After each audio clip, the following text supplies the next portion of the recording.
경향신문 구교영 기자 그리고 시사인의 김은지 기자 두 분 나오셨습니다. 어서 오십시오. 안녕하세요. 네. 오늘도 어제만큼 덥습니다. 죽을 뻔했어요. 30도. 예. 야, 여기 국회 걸어갔다 오는데 야, 3번만 왔다 갔다 하면 살 빠질 것 같아요. 네, 게다가 커가지고 만보 금세 차더라고요. 국회 왔다 갔다 하면. 그러니까요. 예. 근데 정말 뜨겁더라고요. 네. 예, 여러분들 진짜 오늘 너무 더우니까 시원하게 오늘 하루 보내시면 좋겠다라는 말씀을 좀 드리겠습니다. 뭐 기자들은 주로 에어컨이 있는 방에 있으니까 그렇게 많이 더울 것 같지는 않습니다. 예, 근데 뭐 막 돌아다니는 현장 취재 많이 하는 사회부 기자들은 예, 좀 더울 것 같다라는 생각이 들기도 하네요. 자, 저희가 이 얘기부터 좀 해봐야 될 것 같습니다. 오물풍선 대통령실 인근에 떨어졌다라는 거고요. 그리고 22대 국회 개원은 했지만 여당은 지금 뭐 의장을 대상으로 사퇴 결의안, 사퇴 촉구 결의안을 또 냈고, 그리고 완전히 국회는 공전할 걸로 보이고, 대통령은 중앙아시아에 가서 강하지 않고 이렇게 사진을 많이 찍으셨더라고요. 전반적으로 지금은 좀 어떻게 보십니까? 이 국정이 어떻게 돌아갈지, 전국이 좀 어떤 방향으로 돌아가는지 좀 어떻게 보세요? 큰 틀에서. 그야말로 큰 틀로는 난맥상이라고 할 수 있겠죠. 지금 네. 그 정부와 여당이 지금 야당을 상대로 하는 여러 가지 행위들이나 네. 또 야당이 또 이제 국회를 운영하면서 보이는 모습들이 국민들 볼 때는 굉장히 파행에 가까운 모습들이거든요. 그러니까 네. 정부는 정부대로, 여당은 여당대로, 야당은 야당대로 각자 도생하는 분위기입니다. 결국은 그 책임 여하에 따라서는 국민들이 현명하게 판단을 하시겠지만은 네. 여간 나라가 온전하게 굴러가기 위해서는 민생이든 뭐든 간에 챙길 주체가 필요한데 네. 그 3주체가 모두 4분 5열된 상황이다. 그렇기 때문에 국민들은 정말로 어떻게 보면 총선 이후에도 마땅한 민심이나 민의를 관철할 수 있는 방법을 찾지 못하는 헤매는 상황이다. 네. 이렇게 좀 해설할 수 있을 것 같습니다. 어떻게 보세요, 김지 기자님? 네, 몽골 기병이 여기저기 출몰했다 이런 생각이 드는데요. 네, 지금 민주당이 속도를 내겠다라고 하고 있지 않습니까? 네. 국회 개헌해가지고 국민의힘에서 보이콧을 하지만 오늘 법사위를 열어서 내일 국회 본회의에서 최상병 특검법 등을 통과시키겠다라는 계획을 가지고 있습니다. 사실 굉장히 빠른 속도이거든요. 그리고 네. 원래부터 민주당에서 몽골 기병식 속도전을 하겠다라고 했는데요. 네. 사실 민주당만이 아니라 검찰도 지금 몽골 기병식 속도를 내고 있습니다. 이재명 대표 이번 주 안으로 기소한다라고 했고요. 네. 오늘 아침 보도를 보니까 오늘 기소할 예정이다라고 하는 것도 네. 뜨고 있습니다. 네. 게다가 대통령은 진짜 몽골 기병 그 이제 중앙아시아에 가 있지 않습니까? 트루크에서 예. 뭐 명마 아할케처럼 경협 속도 내자 이런 이야기 하고 있는데요. 예. 전반적으로 몽골 기병 예. 전국이다 이런 생각이 듭니다. 네, 지금 다시 뭐 어느 시대로 돌아간 겁니까? 진짜 뭐 앞서 말씀하신 대로 제가 뭐 이것부터 좀 찬찬히 짚어봐야 될 것 같은데요. 그 대통령실에서 김건희 여사 행보를 상세히 보도를 하고 네. 있습니다. 사실상 연일 홍보를 하고 있는데 그 중에서도 배우자 외교 행보를 네. 굉장히 부각시키고 있습니다. 앞서 말씀드린 대로 그 사진을 좀 찾아봐 주시면 좋을 것 같은데 네. 투르크메니스탄의 그 국견 알라바이? 알리바이라 하다더라고요. 네, 저도 그 생각했었어요. 네, 알리바이. 눈이 안 보여갖고 알리바이인 줄 알았더니. 잘못 읽으면 큰일 나요. 큰일 나요. 네. 알라바이. 예. 네. 알라바이를 에코백과 함께 안고 네. 있어요. 예. 좀 뭐 이 사진 좀 찾아봐 주시면 좋을 것 같은데 이런 행보들 어떻게 봐야 됩니까? 지금 배우자 외교 행보가 가장 관심 사안인가요? 대한민국 전국에서? 그러니까 일단 그 알라바이 행사를 좀 전해드리면은 네. 어제 대통령실에서 이제 보도 자료를 냈어요. 어떤 거냐? 투르크메니스탄의 그런 대통령 부부와 만찬을 가지지 않았습니까? 네, 그 자리에서 우리 윤석열 대통령 부부가 강아지를 사랑하는 것을 알고 네. 그 쉽게 얘기하면 국견이라고 합니다. 유목민들을 굉장히 양치기 할 때 지켜주는 네. 주인에 대한 충성심이 강한 알라바이라는 그 강아지를 3마리를 이제 현장에서 공개를 했고요. 이 강아지들이 생후 40일 된 애들이라고 합니다. 그랬더니 이제 왜 그러면 이런 강아지를 보여준 행사에 관련된 김건희 여사의 자료가 나왔느냐? 네. 김건희 여사가 이제 세심한 그런 친교의 자리에 굉장히 감동을 받았다고 하면서 무슨 네. 얘기를 했냐면 한국의 국견인 진돗개를 소개했다는 거예요. 네? 그러면서 진돗개를 소개를 예, 하면서 예. 그 자료의 내용이 이렇습니다. 예. 용감하며 가족들을 지키기 위해 희생하는 면이 알라바이와 닮아 있다. 네. 이렇게 말을 했다는 겁니다. 후략하겠습니다. 상남자인가요? 네. 근데 그 네. 가족들을 지킨다는 대목이 굉장히 유독 관심이 예, 이렇게 원포인트로 체크포인트가 되는 것 같은데 어떻게 보셨어요? 지금 저 사진인 것 같은데요. 저 사진뿐만 아니라 뭐 여러 가지 사진이 올라와 있긴 합니다. 대통령실에. 굉장히 평온해 보여요. 지금 대통령이 정말 강아지를 좋아하는 것 같고 김건희 여사도 마찬가지인 것 네. 같고 저 사진이 상징하는 바는 동물권과 그 다음에 이제 친환경, 예, 그 환경 친화적인 본인의 이미지를 계속 가져가는 전략인가? 그러니까 담론 자체는 예, 네. 그러니까 좀 진보 진영 담론에 이제 찍혀 있다 이렇게 볼 수 있을 것 같긴 합니다. 김은지 기자 어떻게 보세요? 아니, 당연히 이제 지난주에도 제가 말씀을 드렸지만 우리 대통령이 이제 외교 무대에서 우리나라를 대표해서 나가서 국격을 드높이는 건 되게 의미 있는 일이라고 생각합니다. 네. 그리고 사실 대통령의 주요 역할 중에서 하나가 외교 수반으로서 역할이기 때문에 네. 의미 있는 일정인데요. 그런데 말씀하셨던 것처럼 저 사진에서도 결국은 김건희 여사가 에코백을 같이 들고 있지 않습니까? 네. 근데 국민들한테 보이는 것은 사실 강아지이기보다는 네. 저 가방의 모습이라고 하는 그렇습니다. 것이죠. 예. 나가는 당일날 오후 5시 반쯤에 국민권익위원회에서 발표했던 자료들은 대통령 배우자의 어떤 처분할 수 없다라고 네. 하는 부분이지 않습니까? 네. 김영란법과 관련해서. 그러니까 그런 이야기들에 대한 해명은 전혀 없고 그리고 네. 결국은 그 법에 대한 법적인 처분을 했을 뿐이다라고 하는 게 권익위 설명이라고 하더라도 결국 그 법의 취지는 그러니까 배우자가 아니라 공직자의 처분과 그리고 윤리 강령에 대한 부분입니다. 네. 근데 대통령이 실제로 이 상황에 대해서 보고를 받았는지 그래서 관련해서 공식적으로 보고를 했는지가 쟁점인데도 불구하고 그거 다 뭉개버리고 대통령 부부가 저렇게 그러니까 행복한 모습을 보여준다라고 하는 게 국민들한테는 어떤 메시지를 주냐라고 하는 것이죠. 뿐만 네. 아니라 아까 강아지의 어떤 진돗개 의미가 가족을 지킨다라고 했는데 그러니까 개의 주체는 주인이기 때문에 가족일 수 있겠지만 네. 대통령의 주체는 사인으로서의 가족이 아니라 결국 국민 아닙니까? 그렇습니다. 국민을 보호하는 모습을 보여줘야 되는데 네. 지금 저런 식의 이야기들을 하는 것은 날이 더운데 더 덥다 이렇게 느껴지는 거죠. 매우 덥다. 예. 예. 그 실제 그 투르크메니스탄 대통령 부부가 윤석열 대통령에게 알라바이를 선물하고 싶다. 예, 이제 드리고 네. 싶다라고 한 모양입니다. 그랬더니 양국 협력의 징표로 소중히 키워나가고 또 동물권 보호 강화를 위해서 더욱 힘쓰겠다. 데려올 모양입니다. 네, 아니, 네. 사실은 동물권을 보호하고 그리고 김건희 여사가 지금 어떻게 보면 윤석열 대통령 재임 중에 네. 가장 잘한 일이라고 한다면은 개식용 공지법에 대한 그 여야 합의를 이끌어낸 그렇습니다. 부분들 예. 그런 부분들은 분명히 인정해야 될 부분 인정을 해야 됩니다. 하지만 아까 김은지가 설명한 대로 지금 국내 전국 상황이 얼마나 어렵고 그리고 남북관계 얼마나 파탄 지경에 이르렀습니까? 네. 그런 중대 현안을 그 뒤로 하고 중앙아시아에 갔으면 좀 더 진중한 모습들 그리고 뭔가 또 나라를 또 발전시키고 민의를 걱정하는 모습들을 좀 보여야 되는데 그런 연출 측면에서 활짝 웃고 있는 모습이나 이런 것들이 네. 물론 남의 나라를 갔기 때문에 그런 방문하는 자리에서 인상을 쓸 수는 없겠죠. 하지만 네네네. 이런 표현 하나 그리고 자료 하나 사진 하나가 국민에게 던지는 메시지가 크기 때문에 그런 네. 것들을 좀 감안하고 행동을 했으면 어땠을까라는 아쉬움이 많이 남습니다. 네. 아, 예. 안보 위기 말씀하셨으니까 안 그래도 오늘 아침 경향신문 사설에 그런 내용이 있더라고요. 지금 이제 북한이 오물풍선을 보내고 여러 가지로 안보 위기가 있는 상황인데 왜 안보실장과 1차장 모두가 함께 대통령 순방을 떠났냐라는 지적이 있던데요.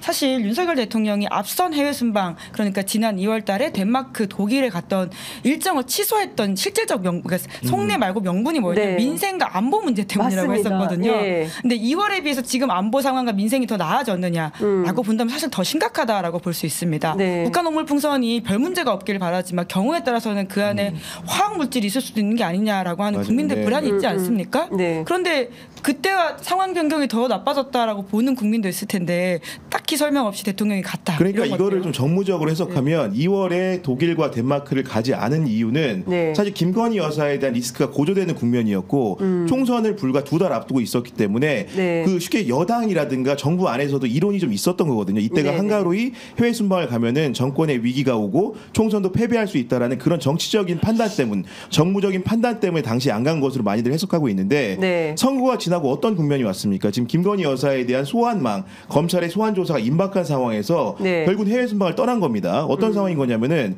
이것들을 통해서 결국은 조사는 피할 수 없다고 판단이 드니까 네. 김건희 여사가 결국은 활동 반경을 넓히는 수위를 단계로 이렇게 높여갑니다. 처음에는 부부가 참석한 캄보디아 정상 예를 들면 식사 자리에 갔다가 네. 사후에 사진을 통해서 참석했다 공개를 했죠. 그 이후에는 우크라이나 아동 그림전처럼 홀로 가는 행사를 사후적으로 자료를 냅니다. 네. 그랬다가 어떻게 합니까? 이제는 쉽게 얘기해서 현충일 행사 같은 경우 라이브로 또 모습을 공개하기도 하고요. 네. 이번에는 해외 순방 공군 1호기를 타고 가는 모습을 보여줌으로 함으로써 김건희 여사가 공적 활동에 전혀 지장이 없고 내가 하는 모든 일들이 상당히 중요하다라는 PR을 하는 효과가 있는 거거든요. 그런 상황에서 검찰은 결국은 김건희 여사를 피의자로 소환하기가 점점 더 어려워지는 환경을 만들어주고 있다. 네. 이런 그림 만들기가 대통령실에서 차곡차곡 진행된 게 아닌가라는 네. 의심을 좀 하게 됩니다. 네, 게다가 참고인 2명이 지금 같이 동행했다라는 게 한겨레 보도로 나온 바가 있지 않습니까? 그 명품백 사건 관련해서 그 자리에 동행을 했고 사실 굉장히 중요한 진술을 하셔야 되는 분들인데 네. 그분들도 같이 나갔다라고 하는 지점들을 사실 구계훈 기자가 지적하신 것처럼 이 사안의 중대성을 굉장히 애써 축소하고 있거나 안 본 척한다라고 네. 느껴지는 거죠. 사진 한 장 더 보겠습니다. 지금 저 강아지들을 이제 데려올 모양인데요. 네. 네, 김건희 여사가 그러니까 뭐라고 해야 됩니까? 국내에 이렇게 현안이 많고 본인과 관련된 수사 문제가 본격적으로 떠오르고 있고 사실 윤석열 대통령 최혜병 특검법 오늘 법사위 열어서 통과시킨다는 거 아니겠습니까? 그런 측면에서 보자면 저럴 상황은 아닌 것 같은데 굳이 지금 해외 순방을 나가서 강아지를 안고 저렇게 행복한 모습을 보이고 본인들의 행동에는 아무런 문제가 없음을 세계 만방에 알리고 있는 거 아니겠습니까? 그렇죠. 네, 네. 투르크메니스탄에서는 모르겠어요 명품백 사건을. 아까도 그러니까 김은지 기자 얘기를 받아서 좀 말씀드리면 네. 대통령실 그 관계자 중에 김건희 순방 나간 사람 중에 2명이 좀 문제가 되고 있습니다. 어떤 사람이냐면 그 김창준 전 미 연방 하원 의원의 국정자문위원 위촉 시도라든가 네. 국립묘지 안장의 문제에 있어서 중간에 고리로서 관여한 것으로 의심되는 행정관 네. 한 분도 같이 순방을 떠났고요. 맞습니다. 그리고 그 이후에 보면 디올백 결국은 그 최재형 목사가 여러 차례에 걸쳐 선물을 전달했는데 마지막 이제 피날레를 찍은 명품백 전달 사건 때 네. 일정을 조율했던 행정관도 순방을 함께 떠난 것으로 알려져 있습니다. 그러면 네. 검찰 조사라는 게 지금 어디까지 와 있습니까? 최재형 목사 조사했죠. 네. 서울의 소리 측 조사했죠. 다양한 직무 관련성을 살펴보고 이제는 대통령의 수사만 남은 상황인데 형식적으로. 네. 김건희 여사를 가려면 당연히 그 앞단에 역할을 한 조력자들을 그리고 행정관 직원들을 조사해야 되지 않습니까? 네. 근데 그분들도 같이 데리고 간 거예요. 언제까지 일정입니까? 이번 주 내내 갔다 오는 겁니다. 그렇습니다. 그 다음 주에 또 어떤 공식 일정이 있을지 알 수가 없는 거예요. 네. 결국은 아까 얘기한 것처럼 결국 김건희 여사의 그런 공적 역할의 중대성이라는 것들 만방에 알리는 상황이 되면서 네. 자꾸 소환을 하려는 검찰의 시도를 무력화시키는 환경을 낳는 것이고 이원석 총장 자체가 임기가 9월에 끝납니다. 그럼 어떻게 그렇습니다. 되냐? 새로운 총장 후보자가 나오고 하게 되면 청문회 준비하다 보면 네. 기본적으로 그립감이 약해지는 거예요. 결국 다음 달부터는 새로운 총장 국면으로 가기 때문에 이번 달 내에 반드시 어떻게 결자 해지를 해야 되는 상황인데 네. 그렇지 않도록 굉장히 수싸움을 하는 듯한 느낌을 주고 있다. 갔다 오면 중순이 지나요. 네. 네. 지금 두 가지를 좀 살펴봐야 될 것 같은데요. 일단 건희기의 이 황당한 네. 종결 처리이고 이따가 저희가 이제 전현희 위원장 와서 조금 더 살펴보긴 하겠습니다만 공교롭게도 떠나는 날 종결 처리를 해주지 않습니까? 그리고 수사 대상자들을 전부 데리고 이제 순방 가버리는 거고, 그러니까 사실상 어떤 측면에서는 검찰 입장에서 보면은 수사방해에 해당하는 거 아니냐라는 비판도 가능할 것 같아요. 네. 근데 이제 그동안에 보면 과거에는 대체로 남영진 KBS 이사장, 권태선 박문진 이사장 이런 등에 대해서 보면 항상 현장 조사를 그러니까요. 했다는 네. 거 아닙니까? 그런데 이번에 한겨레 신문 일면 단독 보도를 보면 최재형 목사 부르지도 않았고 소환 조사도 없었다는 거예요. 그러면 기본적으로 권익위는 실제로 그 선물을 김건희 여사에게 제공한 그 대상자에 대한 그러니까 조사조차 하지 않고 종결한다는 것은 이 조사 자체에 한목적성이 없는 거 아니냐라는 비판도 가능할 것 같은데 어떻게 보세요? 예, 제가 늘 사실 이렇게 이제 그 정부 인사의 부적절한 지점들을 지적하지만 검찰의 문제점도 늘 지적하지 않습니까? 네. 그러니까 검찰 수사에가 의지가 있다고 하더라도 이제까지 보여줬던 게 참 부족하다라는 생각이 드는 게 네. 그러니까 장윤선 진행자께서 지적해 주신 면에 굉장히 동의하면서도 한편으로는 검찰에게 아쉽다라는 이야기를 할 수밖에 없는 게 그러니까 이렇게 이제 앞서서의 수사의 결기를 보여줬던 때와 달리 지금 네. 김건희 여사 앞에만 가면 검찰이 굉장히 작아진다라는 그렇죠. 이제 느낌을 받지 않습니까? 네. 물론 영부인이기 때문에 출국 금지를 하긴 쉽지 않을 겁니다. 이제 그럼에도 불구하고 윤석열 대통령 명예훼손 사건이라는 이유로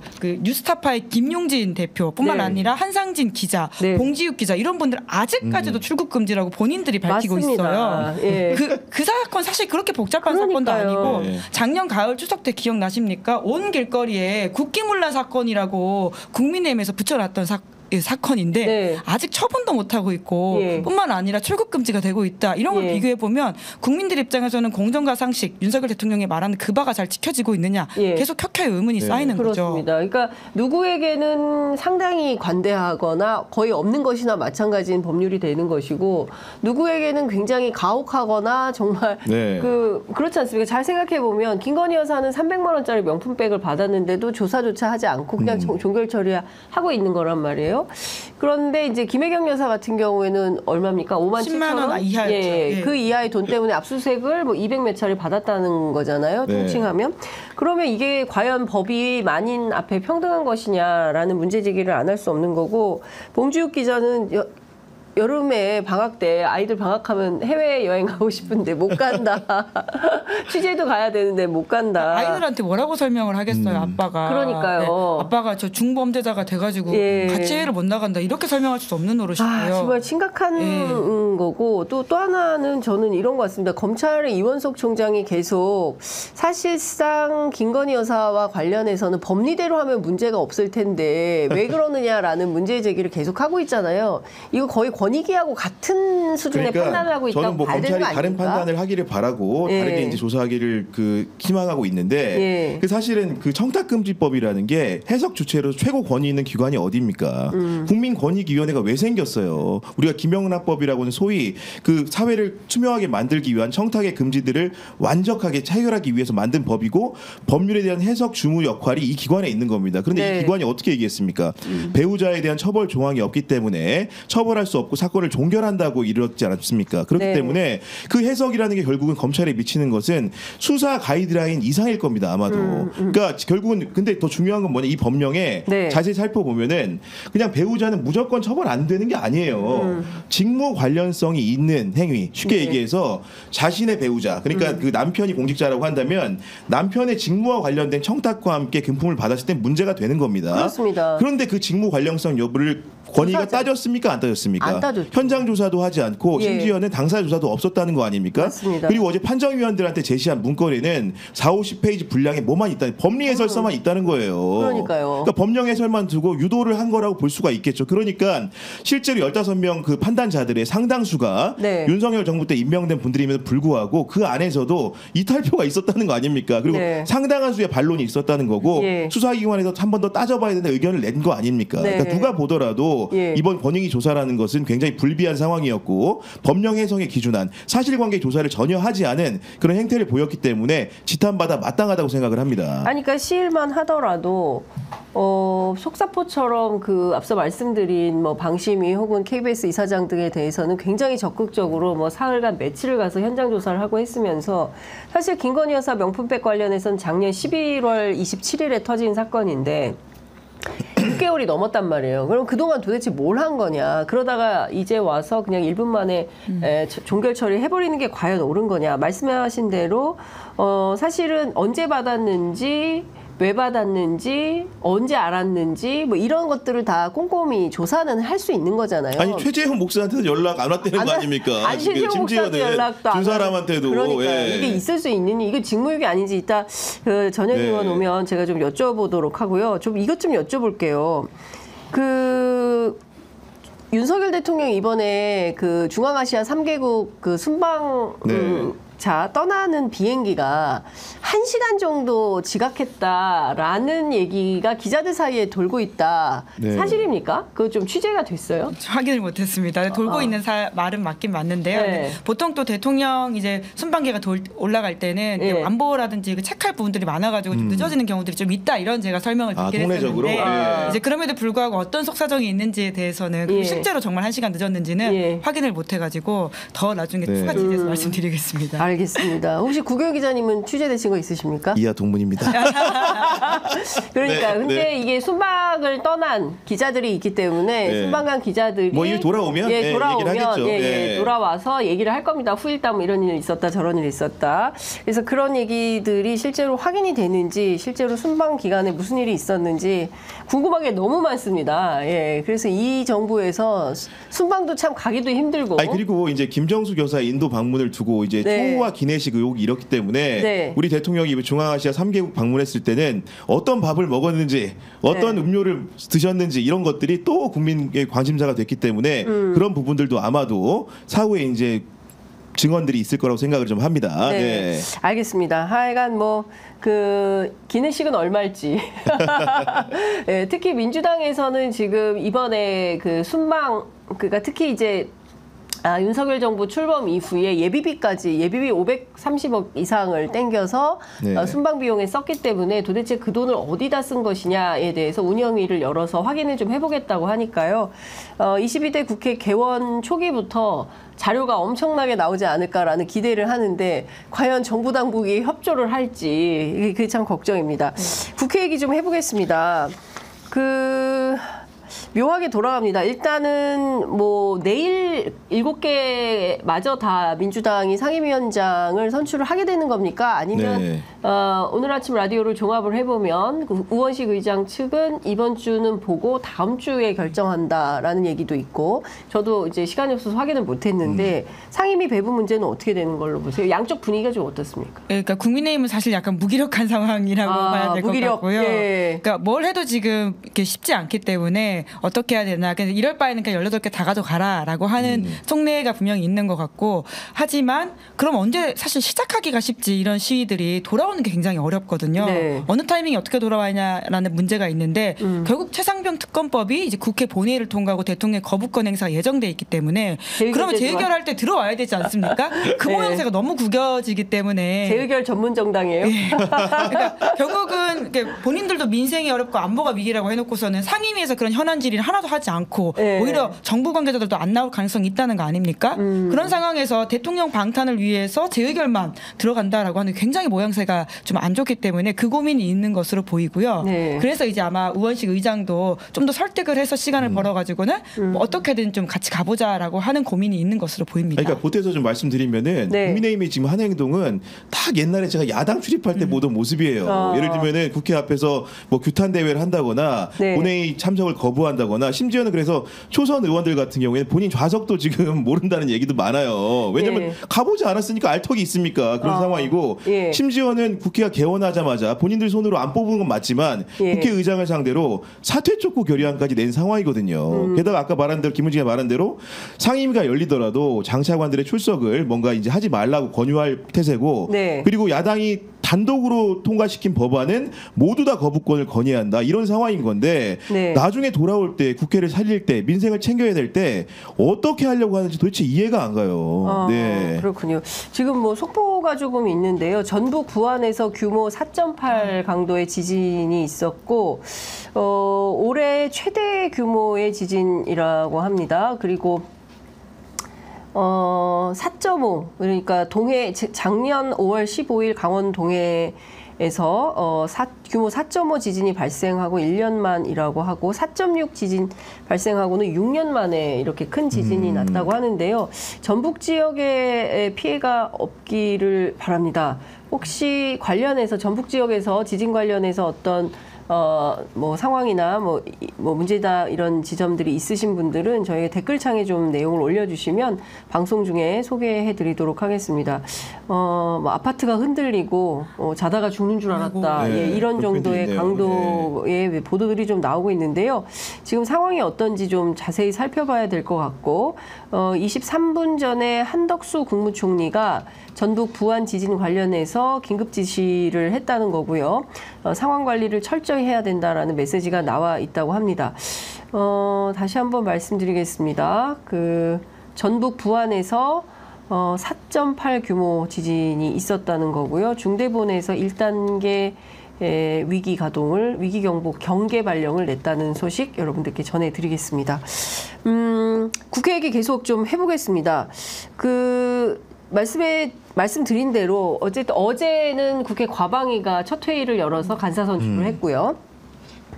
오늘은 이제 국회 법사위를 열어서 간사 선출도 하고 최혜병 특검법 또 처리하겠다라는 거죠? 네. 건데 정청래 과방위원장이 법사위원장. 법사위원장이 그 의사일정 발표를 좀 했는데요. 간사 선임권 그리고 또 하나는 순직 해병 수사방해 및 사건 은폐 등의 진상규명을 위한 특별검사 임명에 관한 법률. 숙려기관은 미경과했으나 이것을 의사일정에 처리해서 포함시켜서 처리한다라는 방침인 것 같습니다. 네. 어떻게 되는 겁니까? 이제 앞으로 이렇게 되면 속사포로 막 진행이 되는 것 같아요. 사실 근데 최상병 특검법이라고 하는 게 이번에 우리가 처음 보는 법이 아니라 21대 국회에서 이미 한번 넘어갔기 때문에요. 네. 이 법안 내용들을 대부분이 다 알고 있습니다. 물론 이제 민주당과 조국혁신당이 약간의 수정을 해가지고 법을 낸 것으로 알고 있는데 네. 그 안에서의 추가되거나 수정되는 부분들이 있다고 하더라도 큰 틀에서의 내용을 알고 있기 때문에 사실 속도전을 한다고 하는 게 그렇게 큰 무리는 없지 않을까라는 생각이 들기도 하고요. 네. 실제적으로 대통령이 거부권을 행사했을 때도 국민적인 반대 여론이 또 높았던 것이기 때문에 22대 국회의 개원의 첫 어떤 걸음으로서는 적절한 법안이 아닐까라는 생각도 듭니다. 네. 실제로 좀 아파트 흔들거려서 무너지는 줄 알았다. 아이고. 아파트가 많이 흔들렸습니다. 라고 하고 있고요. 여지는 지금 없고 사무실이 흔들흔들거렸다. 그러나 지금은 아직은 이상무입니다. 이런 의견들 보내주고 계십니다. 큰 사고는 없는 것 같습니다. 전주는 엄청 흔들렸습니다. 아이고, 예. 서울에서는 특별하게 느끼질 못했는데 전주 그다음에 그 인근 지역 부안 뭐 이런 인근 지역 전북 지역에서 여러 가지 그 말씀들을 해 주시고 계십니다. 너무 감사합니다. 군산인데요. 천둥 소리처럼 울림이 큰 소리가 10초 이상 났습니다. 이런 의견도 주시고 계십니다.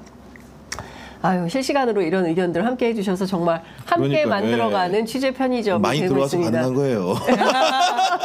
우리 경연 동접자가 많다.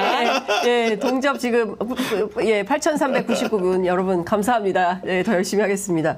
자, 저는 순창 내륙인데요. 싱크대에 컵이 떨어져서 놀랐습니다. 30초 이상 바닥까지 울렸습니다. 네, 과천에서도 좀 느낌이 있었습니다. 전투기가 지나간 뒤 우웅하는 소리 그런 느낌이 좀 들었습니다. 이런 의견들. 아파트 공사하는 줄 알았어요. 네. 이런 의견들 주시고 계십니다. 전국 각지에서 저희 방송 함께 하시니까 전남 광양에서도 건물이 흔들렸습니다. 이제 어디서 방송 보시는지를 느끼니까 그러니까요. 반갑네요. 물론 너무 뭐 이제 상황이 좋진 않지만 그렇습니다. 이렇게 전국에서 여러 의견들을 함께 포항 경주 지진 겪어봐서 얼마나 무서운지 압니다. 별일 없기를 기도합니다. 이런 의견도 주시고 계십니다. 실시간으로 함께 해주시니까 너무 감사합니다. 대전입니다. 약 2초간 진동을 느꼈습니다. 목포입니다. 아파트 침대도 흔들려서 깼습니다. 그렇네요. 청주에서도 소파에 앉아 있는데 꿀렁임을 느꼈습니다. 전남에서도 흔들렸어요. 라고 하셨습니다. 전국 각지에서 지진을 이렇게 느낀 분들이 많이 너무 감사드립니다. 실시간으로 이렇게 함께 해주시니까 편의점의 힘. 정말 라디오 생방송과 하는 것 같은 속보 대응도 해야 됩니다. 이제 재난 경보. 그렇습니다. 재난 경보 해야 됩니다. 자다가 살짝 물결치는 느낌이 들었습니다. 네, 감사합니다. 이 와중에 모두 구독 좋아요.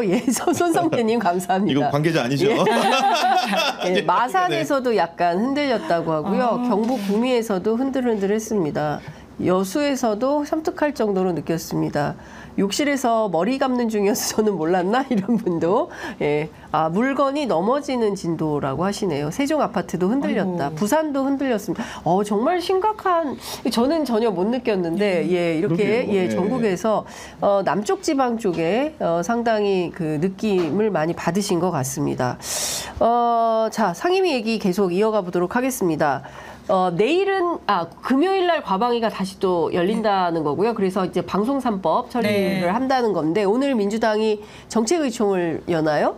오늘 아니고요. 내일 이제 내일. 열겠다라고 하는 이야기를 하고 있습니다. 왜냐하면 내일 이제 본회의가 열리기 때문에 그에 앞서서 국회의총에서 어떤 이야기를 할지를 정하는 것으로 보이고요.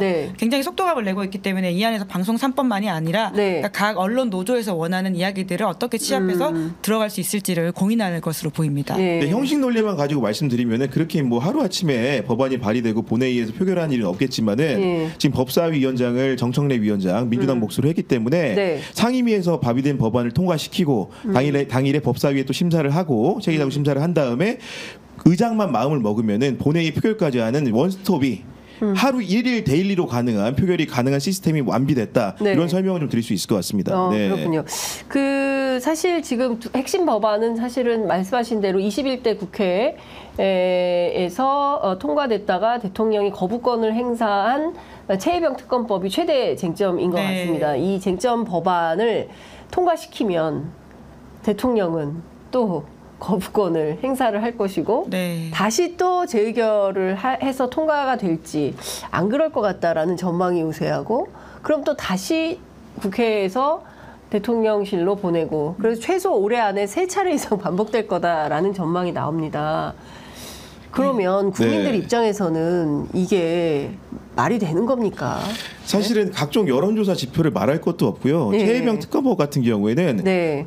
대통령 본인의 말을 빌어 설명하더라도 억울한 장병이 어떻게 보면은 곤혹스러운 상황에서 네. 비참한 죽음을 맞이한 거 아닙니까? 그렇습니다. 그 진상을 규명한 일은 국가적 과제이기도 하고요. 민의의 전당에 있는 국회의원들이 반드시 짊어져서 처리해내야 되는 상황입니다. 그럼에도 불구하고 21대 마지막 국회 때 본회의를 통과한 법안을 제2호권 행사 다시 돌아왔고 그걸 결국은 폐기하는 상황에 이르지 않았습니까? 네. 이번에는 좀 달라야 되고요. 들어보니까 7월 19일이 또 우리 그 최혜병의 일주기라고 합니다. 그 맞습니다. 전에는 억울한 원혼을 풀어주기 위해서라도 정말 국회의원들 여당 야당 가릴 거 없이 이 법안은 통과를 시켜주는 것이 민의에 복종하는 자세라고 생각합니다. 네. 근데 저도 국민의 의원들 취재를 해보면 최혜병의 억울한 죽음의 진실을 밝히는 것은 우리도 동의한다. 그러나 이 법은 최혜병의 억울한 죽음의 진실을 밝히기보다는 윤석열 대통령의 탄핵에 포커스를 맞추고 있는, 그러니까 수사외압의 진실을 밝히는데 포커스를 맞추고 있기 때문에 이것은 대통령을 겨냥한 정치적인 악법이다. 이런 주장을 또 한단 말이에요. 네.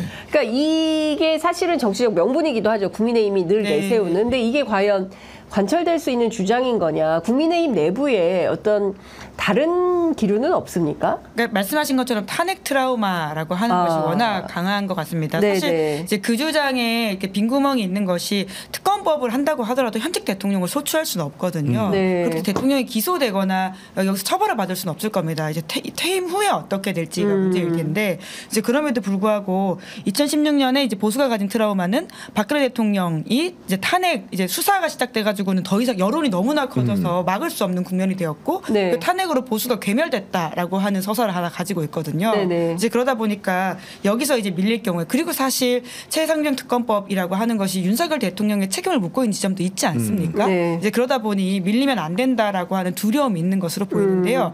결국은 그래서 국민의힘 안에서의 반대 혹은 변화의 기류는 전당대회가 굉장히 중요할 것으로 보이긴 합니다. 네. 전당대회에서 어떤 대표가 와서 어떤 선택을 하는지 따라 가지고는 또 최상병 특검법이 지금 계속 그 어떤 지루한 무한 루프 거부권 다시 재결 폐기 이 무한 루프를 좀 벗어날 수도 있지 않을까라는 생각이 드는데요. 네. 예. 그러면 7월 25일까지는 뭐 아무것도 되는 게 없는 국회가 되는 거죠. 물론 뭐 이제 8명의 국회의원들을 민주당도 좀 잘 설득하고요. 네. 이제 그리고 이제 그 국민의힘 안에서도 이 상태로 버틸 수 없다라고 좀 민심의 무서움을 깨닫는 국민의힘 네. 의원들이 생기길 바라는데 네. 우리가 21대 마지막에 사실 너무나 단일 대오의 모습을 봤기 때문에 그게 당장은 좀 쉽지 않을 수 있겠다라는 걱정은 있고요. 네. 이제 다만 이제 좀 숙려 기간을 어느 정도 가져가지고 그 안에서 8명을 놀랍게도 이 정치는 생물이기 때문에 만들어낸다면 또 엄청난 큰 변화가 있긴 하겠죠. 근데 네. 뭐 진실은 숨길 수가 없는 게요. 지금 결국 대통령과 그런 이종석 장관이라든가 이런 분들의 통화 내역이 드러났는데 어제 또 이제 그 박정훈 대령 재판에서 얘기를 들어보니까 그 재판부가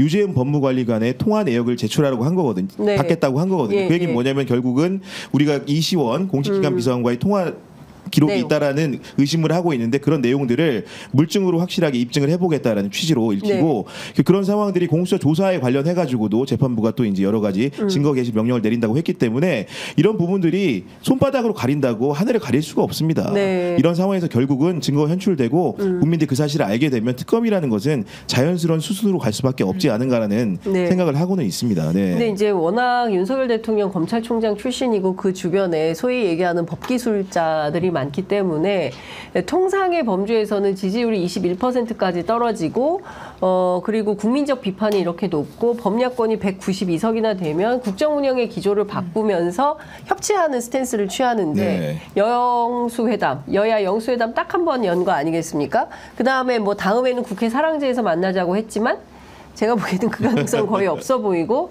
사실상 강대강 대결 구도 그다음에 뭐 거부권을 적극 활용하라고 주문할 정도로 대통령은 그 소위 얘기하는 이제 여당의 사무에 깊숙이 직접적으로 개입하거나 관여하고 있다는 게 언론 보도를 통해서 확인이 좀 되고 뭐 이런 상황인 것이죠. 사실 국민의힘이 보수 정당으로 제대로 탈바꿈을 해야겠다는 요량이 있었다면 박근혜 탄핵 당시에 어디로부터 근본적인 성찰을 통해서 어떻게 보수 정당으로 태어날 거냐라는 근본적인 고민이 있었어야 됐는데 사실은 그 고민 없이 민주당 정부에서 검찰총장 하던 윤석열 대통령을 그야말로 이제 픽업해가지고 한 거 아니겠습니까? 그러니까 오늘의 이런 사태가 벌어진 것은 사실 본인들에게도 큰 책임이 있다. 예. 그렇죠. 그 성공이 본인들한테 독이 됐다라고 맞습니다. 하는 것이고요. 예. 그러니까 역대 유례 없는 당무를 개입하려고 하는 윤석열 대통령을 무기력하게 바라봤던 게 지난 전당대회 모습입니다. 사실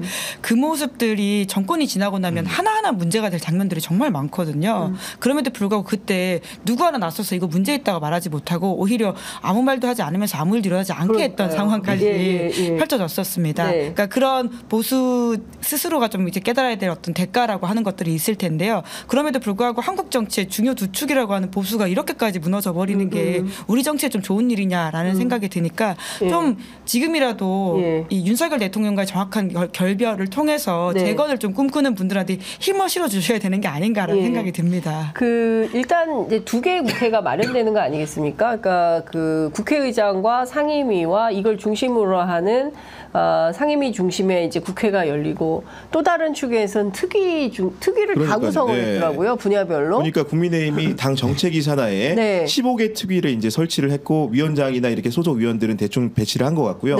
어제 같은 경우 얘기 들어보니까 제1차 에너지 특위인가요? 그 회의가 열렸다는 것 같은데 결국은 그 특위를 하겠다는 건 뭐냐면은 사회자 말씀하신 대로 두 개의 국회를 만들겠다는 겁니다. 그리고 그 얘기는 뭐냐 윤석열 정부 초반에 시행령 정치라고 불리는 입법을 우회하는 꼼수가 있었거든요. 맞습니다. 결국은 당정협의를 통해서 그러니까 쉽게 얘기하면 야당과의 대화는 하지 않고 철저하게 여당과 정부가 편의대로 뭔가 입법으로 못한 일들을 시행령으로 풀어가는 굉장히 편법적인 형태의 국정 운영을 계속하겠다는 선언이거든요.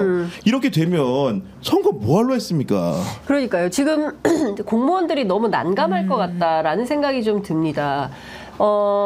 자, 그 상임위 출석하고 출석 안 하면 청문회로 전환을 할 거고 자료 제출이나 이런 거 안 하면 그리고 청문회에도 불응하면 동행명령장 발부할 거고 동행명령장 발부했는데도 불출석하면 고발 조치한다. 형사 조치하겠다. 이런 거잖아요. 민주당은.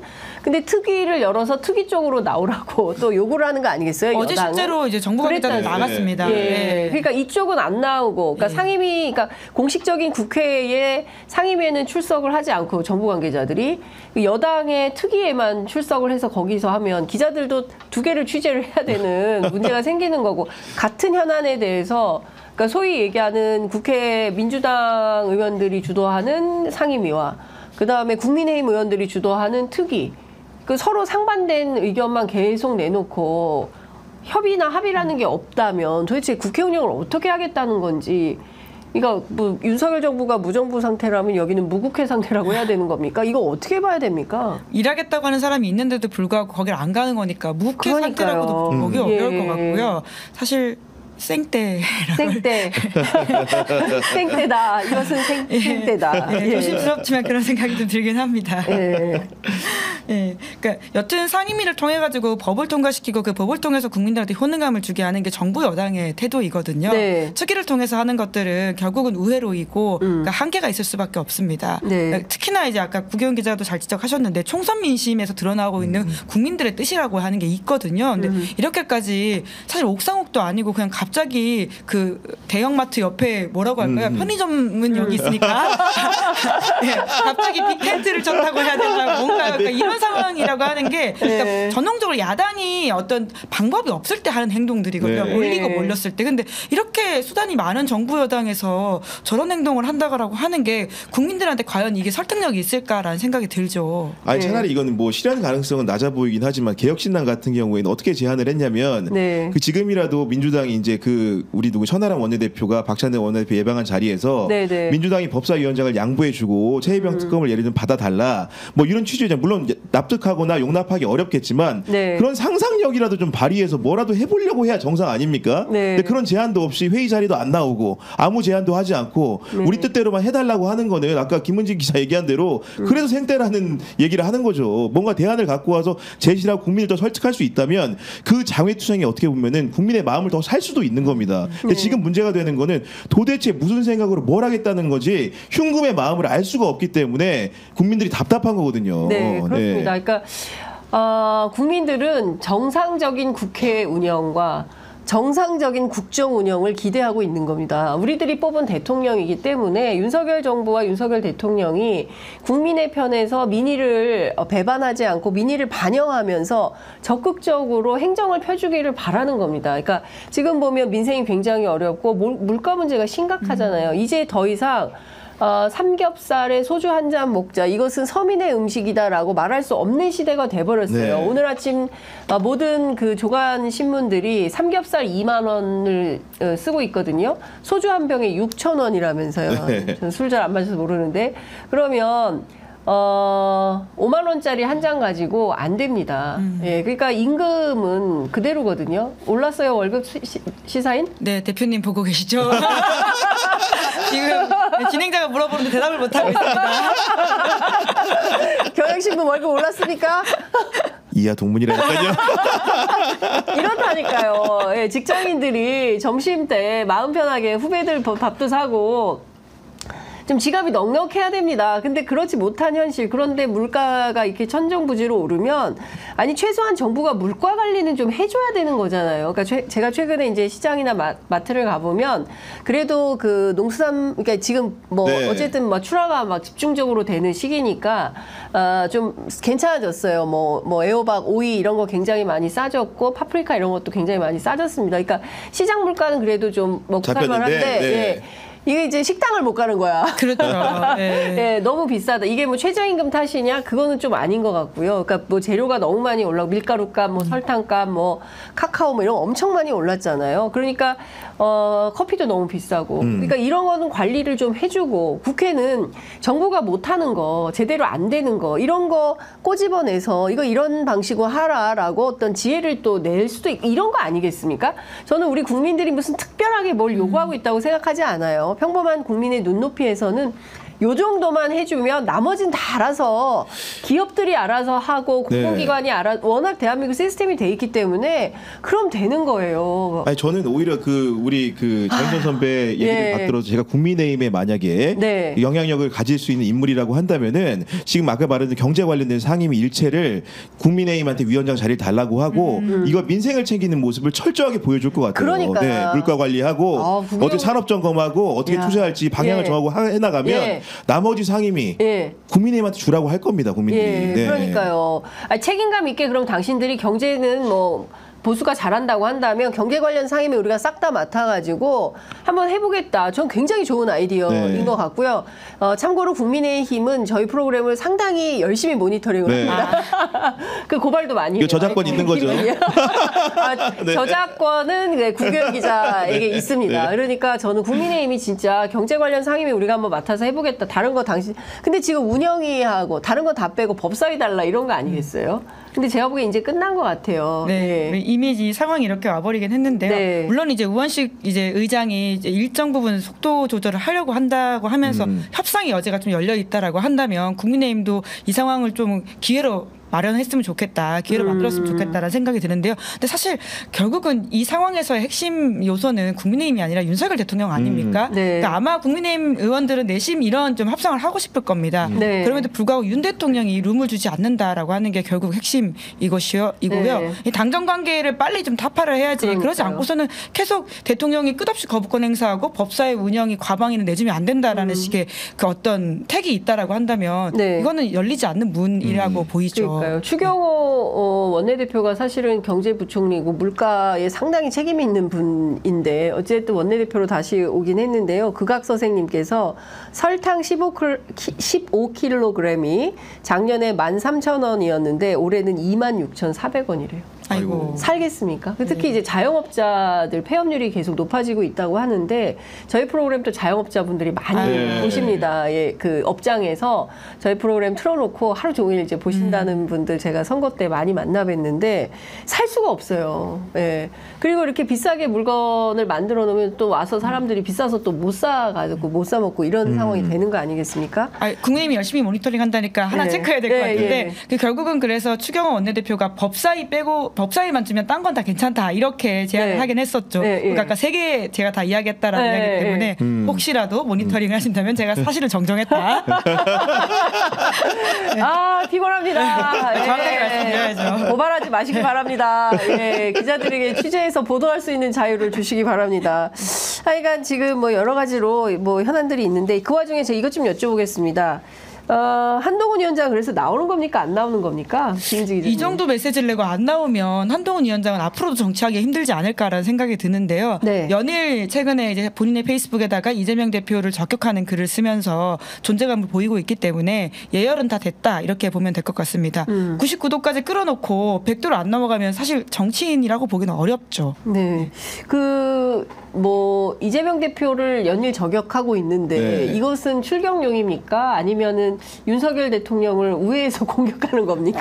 아니 근데 그 메시지의 내용을 보면은 헌법학자 중에는 아니, 윤석열 대통령을- 여기 대입에 윤 대통령을 넣으면 딱 떨어진다. 아 그래요? 저는 좀 반대로 해석했는데 네.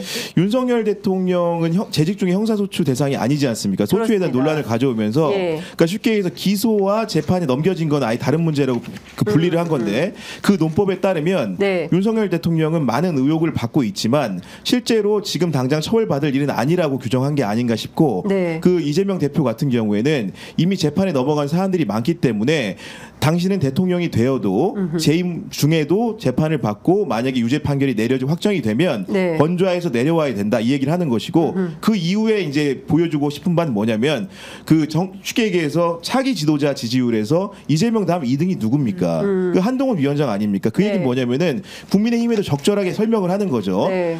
우리와 견줘야 될 대상이 이재명 대표가 될 것 같은데 내가 2등이지. 네. 근데 이 사람은 내가 말한 대로 법리적인 해설에 의하면 네. 대통령직을 수행할 수가 없는 사람이야. 그럼 대항마는 누구겠어? 내가겠지. 내가 대표를 해야 되지 않을까? 그러니까 이런 논법까지 이어지는 결국은 아까 김은지가 얘기한 대로 이 정도 얘기했다는 거는 안 나온다라고는 볼 수 없고요. 나오는데 어떻게 나올 것인가를 고민하는 걸로 봐야 된다. 어떤 메시지를 가지고 나올 것인가. 자, 그러면 네. 그의 태도는 비윤입니까? 반윤입니까? 친윤입니까? 아까 늘 말씀드리지만은 지금 아직도 예. 반윤이라고 행태적으로는 반윤이라고 볼 수가 없습니다. 그러니까요. 반윤이 되려면 아까 말한 대로 유승민의 길을 가야 되는 것이고 네. 유승민의 길이라는 것은 대통령을 공개적인 장소에서 비판할 수 있어야 되는 겁니다. 네. 근데 한동훈 위원장은 우리가 윤한 갈등이라는 걸 들어서 알고 있지만 한동훈 의원이 공개적으로 예. 윤석열 대통령의 국정 운영에 대해서 공박을 하는 모습을 직접 관찰한 적은 없고 네. 특히나 여러 가지 특검법들이 제기된 상황에서 네. 그에 대한 법률가로서의 시각이나 입장을 제시한 적이 없습니다. 그렇기 때문에 반윤이라고 보기 어려운 것이고 네. 결국은 아까 말한 대로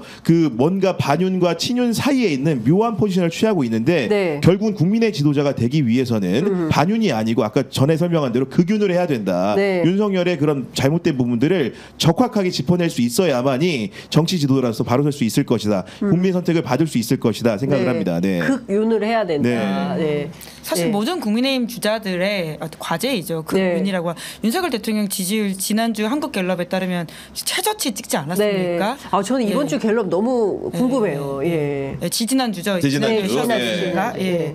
네, 숫자 혹시 또 문제될까 말 일부러 안 했습니다. 제가 말씀드려요. 제가 정확히 기억하고 있는데. 근데 그게 진짜 위기인 게 그 탄핵을 겪고도 자유한국당 후보로서 홍준표 당시 후보가 대선 때 얻었던 게 24%거든요. 네. 그것보다 낮게 나왔습니다. 그러니까 보수층도 무너졌다라고 하는 거기 때문에 지금 굉장히 위기이고요. 그렇기 때문에 모든 국민의힘 주자들은 다 적어도 비윤의 길을 걸을 수밖에 없고 그것은 곧 극윤이어야 된다 이 말씀이신 거죠. 네. 그러니까 사실 그 국민의힘에 이제 조언하는 분들은 이제 윤석열 대통령 출당을 요구하고 그리고 좀 자생적으로 본인들의 힘을 키워서 좀 새로운 보수 정당으로 태어나야 다음 지방선거 그리고 뭐 다음 대선 뭐 총선 이런 게 가능해지지 않겠냐. 그렇지 않다면 지금 수준으로는 국민의힘은 윤석열 대통령과 함께 묶어서 국민들로부터 버림받게 될 거다. 이미 사실은 그런 평가를 좀 받은 것이나 네. 마찬가지 아니겠습니까? 소위 이제 TK하고 PK도 사실은 득표로 따지면 굉장히 많이 올라온 거거든요. 물론 이제 국민의힘 쪽에선 그게 아니라 전반적으로 얻은 득표라면 45% 정도 되기 때문에 이 내용을 뭐 반영을 해줘야 된다라고 주장을 하는데 저는 그건 억측에 불과하다고 생각을 하고요. 큰 틀에서 보면 이제 새로운 보수정당의 태동이 좀 요구되는 때이다. 근데 그러기에는 임기가 3년이나 남아있기 때문에 용기는 없는 것 같다. 그러니까 극윤에 나설 용기는 네. 없어 보인다라는 생각이 좀 드는데요. 그 한동훈 위원장이 어떻게 나올지, 특히 이제 계속 SNS를 이제 드디어 활동을 하고 있어서 직접 등판할지 궁금해서 좀 여쭤봤고요. 아직 10분밖에 안 남아서 이거 좀 여쭤봐야 될 것 같은데, 경향신문 시사인, 특히 시사인, 시사인 장난 아닙니다 요즘에. 엑스지오. 원래 또 같이 방송하던 분이 나가서 지금 네, 보니까 주한 대단합니다 보니까. 네. 주한 기자라고요. 잠깐 네. 브리핑을 좀 하게 됐었던 네. 저희 기자인데 왜 나갔는지 알겠더라고요. 글을 더 잘 써. 야, 글을 더 잘 써. 이렇게 괜찮으시다고 제가 전하겠습니다. 네. 근데 진짜 훌륭한 특종을 많이 했습니다. 네. 예. 그러니까 한편으로는 그런 생각이 듭니다. 그러니까 저희 주한 기자가 굉장히 열심히 취재했고 또 시의적절하게 그 내용들을 체크해서 보도를 하긴 했지만 기자 한 명이 체크해서 알 정도의 내용을 어떻게 정부 관계자가 몰랐을까라는 사실이거든요. 그러니까 그만큼 이 사안들이 정말 해프닝성으로 나오게 아닌가. 그러니까 이게 한두 푼이 아니지 않습니까? 우리의 세금, 혈세가 어떻게 잘 쓰이는지를 감시해야 되는 부분인데 이렇게 큰 프로젝트를 이 정도의 취재로 나올 수 있는 그러니까요. 거라고 하는 게 사실 황당하다라는 거죠. 그러니까 저는 이제 두 가지인데 일단 그 5월 31일 대통령의 기자회견을 어떻게 봐야 되는 거냐. 네. 아니, 5월 31일은 금요일이었고. 그 지난주 월요일이죠. 월요일이었죠. 그러니까 6월 3일. 6월 3일. 네. 예, 6월 3일. 그러니까 5월 31일 날 갤럽 최저치가 나오고 나오고, 그리고 나서 네. 그다음 월요일이 6월 3일. 대통령이 기자회견을 할 만한 사안이었냐. 그리고 또 하나는 말씀해 주신 대로 그 기자가 그 취재하면 얼마든지 물론 아주 확인할 수 열심히 있는, 했지만 네. 그런 특히 영업세를 못했다는 거는 충격이거든요. 법인 영업세. 네. 4년이나. 그럼 어떤 사람들은 이게 세금이라고 하기엔 금액이 너무 작다. $50인데 이거 뭐 수수료 아니냐 이런 정도까지 200만 원 정도라고 이제 가스공사가 인정하긴 했습니다. 그러니까 이게 사실 체납액이 있는 기업을 물리탄소 업체로 어떻게 보면 국책 사업을 할 때 선정했다는 거 1차적인 오류가 있는 것이고 그 이면에 보면 아까 적은 세금이라고 했잖아요. 그러니까 $50씩 3번이더라고요. 19년, 21년, 20년에서 $150고 뭐 가상금 등을 대해 보니까 더해 보니 총 $1,650를 이제 지난해 3월인가 이제 완납을 하고 다시 법인 자격을 찾았다는 건데 여기서 보면 텍사스 주정부에 따르면은 왜 그럼 이렇게 적은 세금을 물렸을까? 법인이 $50 1년에 그러니까. 적다고 느끼잖아요. 그게 뭐냐 기본적인 등록세인 건데 매출이 많이 발생하면 더 많은 세금을 물게 돼 있습니다. 그렇군요. 그 얘기 고로 뭡니까? 이 회사가 그전에는 매출이 크게 없었다는 반증이기도 한 거예요. 맞아요. 그렇기 때문에 우리가 어떻게 보면 큰 사업을 안겼잖아요. 그럼 업력을 따지잖아요. 우리도 예를 들면은 무슨 계약을 공사건설 한다고 치면은 시공 능력을 평가하는 것처럼